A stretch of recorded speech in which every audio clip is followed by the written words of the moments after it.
Hi all, welcome back to Shaya's kitchen. இன்றைக்கி நம்ம சேனலில் நம்ம எந்த ரெசிபீஸும் பார்க்க போகிறது கிடையாது. அப்புறம் எதுக்கு ஃப்ரூட்ஸ் கட் பண்ணுறோம் அப்படின்னு பார்க்குறீங்களா? ஆமாங்க, உங்கள் கெஸ் ரொம்பவே கரெக்டு. இப்போ ட்ரெண்டிங்கில் போயிட்டுருக்க ஐஸ் பவுல் எப்படி செய்கிறது அப்படிங்கிறதான் இந்த வீடியோவில் பார்க்க போகிறோம்.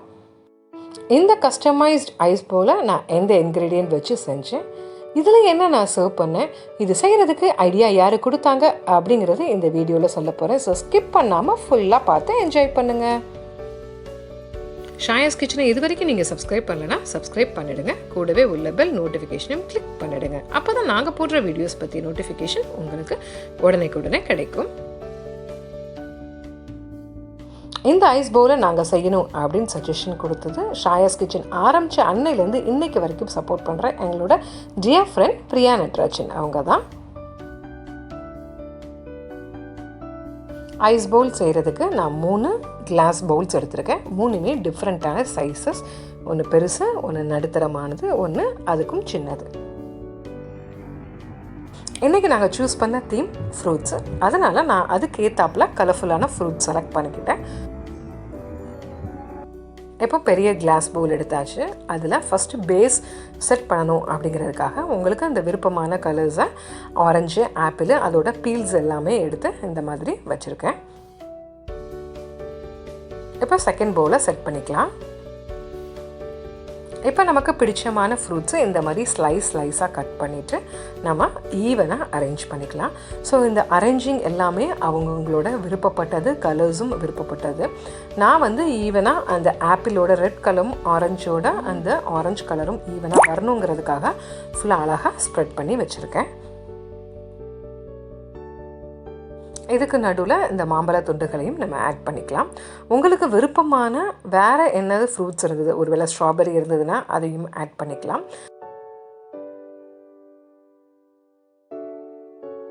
நான் ஃபைனலாக இந்த க்ரீன் கலர் டச் கொடுக்கணும் அப்படிங்கிறதுக்காக கொஞ்சம் புதினா அப்புறம் கொத்தமல்லி ரெண்டுமே ஆட் பண்ணியிருக்கேன். இது அந்த ஸ்மெல்லும் ரொம்ப சூப்பராக இருக்கும், அந்த கலருமே ரொம்ப அருமையாக இருக்கும். இப்போது நம்ம வெளியில் உள்ள இந்த ஃபஸ்ட்டு பவுலுக்கும் நடுவில் வச்சுருக்கோம் இல்லையா செகண்ட் பவுல், இதுக்கு இடைப்பட்ட இடத்துல தான் நம்மளோட அரேஞ்ச்மெண்ட்ஸ் எல்லாமே ஃப்ரூட்ஸில் வச்சு பண்ணியிருக்கோம். இப்போ அந்த இடத்துல நம்ம தண்ணியை மெதுவாக ஊற்றி அந்த இடம் ஃபுல்லாக ஃபில் பண்ணணும்.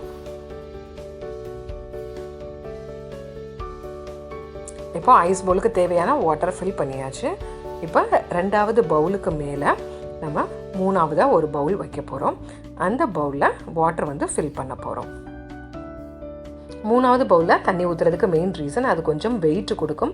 ஸோ செகண்ட் பவுல் ஆடாமல் கரெக்டாக அதே சென்டரில் இருந்துச்சு அப்படின்னா நம்மளோட வெளியில் உள்ள ஐஸ் பவுல் கரெக்டாக பெர்ஃபெக்டாக வரும். இந்த ஐஸ் பவுல்ஸை கஸ்டமைஸ்டாக ஃப்ளவர்ஸ் வச்சு கூட பண்ணலாம். நல்ல எடிபிளான ஃப்ளவர்ஸ், அதாவது ரோஸு, டிஃப்ரெண்ட் கலர்ஸில் பெட்டல்ஸு, அப்புறம் அதோட இலைகள் கூட வச்சு ரொம்ப அழகாகவே பண்ணலாம். இப்போது நம்ம தண்ணி ஃபுல்லாக ஃபில் பண்ணியாச்சு. ஃப்ரிட்ஜில் நம்ம ஃப்ரீசரில் இதை 8 hours வைக்கணும். நீங்கள் ஃப்ரிட்ஜில் வச்சதுக்கப்புறமும் நல்லா கவனிக்கணும், உங்களோட செகண்ட் பவுல் கரெக்டாக சென்டரில் இருக்கணும். அப்போ தான் உங்களோட பவுல் பர்ஃபெக்டாக வரும். நேற்று நைட்டு படுக்கிறப்ப நான் ஐஸ் பவுல் செட் பண்ணி வச்சுருந்தேங்க. இப்போ மார்னிங் ஆகிடுச்சு, 8 hours மேலே ஆகிடுச்சு. சூப்பராக வந்திருக்கு.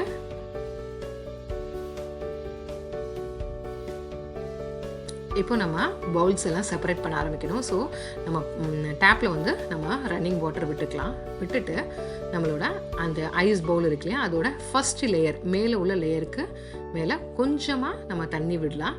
அப்போ தான் ஈஸியாக நம்மளால் பவுலை ரிமூவ் பண்ண முடியும். பாருங்கள், கொஞ்சம் நிமிஷத்துலேயே நம்மளால் அழகாக அந்த 3rd பவுல் சூப்பராக வெளியில் வந்துடுச்சு. இப்போ நம்மளோட செகண்ட் பவுல் விசிபிளாக தெரியுது. இப்போ நம்ம பவுலை டேர்ன் பண்ணும், அப்சைட் டவுனாக டேர்ன் பண்ணிவிட்டு ரன்னிங் வாட்டரை அப்படி மேலே நம்ம கொஞ்சம் நேரம் விட்டுட்டே இருக்கணும். அப்போ தான் நம்மளுக்கு அந்த ஐஸ் பவுல் 2 பவுல்ஸ்லேருந்து நம்மளால் செப்பரேட் பண்ண முடியும். 2 to 3 minutes இந்த மாதிரி வச்சுருந்தா போதுங்க. நம்ம பவுல் செப்பரேட் பண்ணுறதுக்கு ஈஸி ஆகிடும். இதுக்கு மேலே லைட்டாக நம்மளோட செகண்ட் பவுல் இருக்கு இல்லையா, அதில் கொஞ்சமாக தண்ணி விட்டுக்கோங்க. இப்போ மெதுவாக இந்த செகண்ட் பவுலை நம்ம ரிமூவ் பண்ண ஆரம்பிக்கலாம். இது கொஞ்சம் கேர்ஃபுல்லாக பண்ணணும். சூப்பராக ரிமூவ் ஆயிடுச்சு. இப்போது நம்மளோட ஐஸ் பவுலை நம்மளோட பெரிய பவுல்லேருந்து நம்ம எடுக்கலாம். வாங்க எப்படி வந்திருக்குன்னு பார்ப்போம். வாவ், சூப்பராக கலர்ஃபுல்லாக இருக்குங்க. நாங்கள் எக்ஸ்பெக்ட் பண்ணவே இல்லை. இது எங்களோட ஃபஸ்ட்டு ட்ரைக்கு அவ்வளோ சூப்பராக கலர்ஃபுல்லாக இருக்குது. பெர்ஃபெக்டான பவுலுக்கு டிப் நம்பர் 2. பவுலோட பேஸு இதே மாதிரி நல்லா ஹைட்டாக வரணும் அப்படின்னா ஃபஸ்ட்டு பவுலுக்கும் செகண்ட் பவுலுக்கும் இடைப்பட்டு அந்த அடிப்பாகத்தில் நிறைய லேயர்ஸ் வைக்கணும். ஃப்ரூட்ஸு வச்சுட்டு அப்புறமா தண்ணி ஊற்றினீங்க அப்படின்னா உங்களோட பேஸ் வந்து ரொம்பவே சூப்பராக வரும்.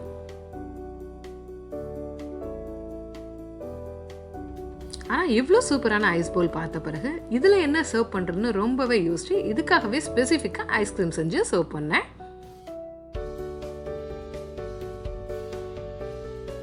நீங்கள் உங்களுக்கு விருப்பமான சில்லுன்னு சர்வ் பண்ணக்கூடிய ஃப்ரூட் சாலட் இல்லைன்னா கஸ்டர்ட் அந்த மாதிரி கூட இதில் சர்வ் பண்ணலாம். என்னோட friends, subscribers, viewers and YouTube friends எல்லாத்துக்கும் ஒரு சின்ன ஓப்பன் சேலஞ்ச். இந்த ஐஸ் பவுல் பார்த்துட்டு நீங்களும் வீட்டில் ஐஸ் பவுல் ட்ரை பண்ணுங்கள். அது எந்த இன்க்ரீடியன்ஸ் வச்சு ட்ரை பண்ணீங்க, அதில் என்ன சர்வ் பண்ணீங்க அப்படின்னு எங்களுக்கு மறக்காமல் கமெண்ட் செக்ஷனில் பதிவிடுங்க ஃபோட்டோவோட. இன்றைக்கி நம்ம சேனலில் பார்த்தா ஐஸ் பவுல் உங்களுக்கு ரொம்பவே பிடிச்சிருக்கும் அப்படின்னு நான் நினைக்கிறேன். பிடிச்சிருந்தா லைக் பண்ணுங்கள், சப்ஸ்கிரைப் பண்ணுங்கள், உங்கள் ஃப்ரெண்ட்ஸ் அண்ட் ஃபேமிலிஸ் கூடயும் ஷேர் பண்ணுங்கள். இதே மாதிரி இன்னொரு வீடியோவில் சந்திக்கும் வரை நன்றி, வணக்கம்.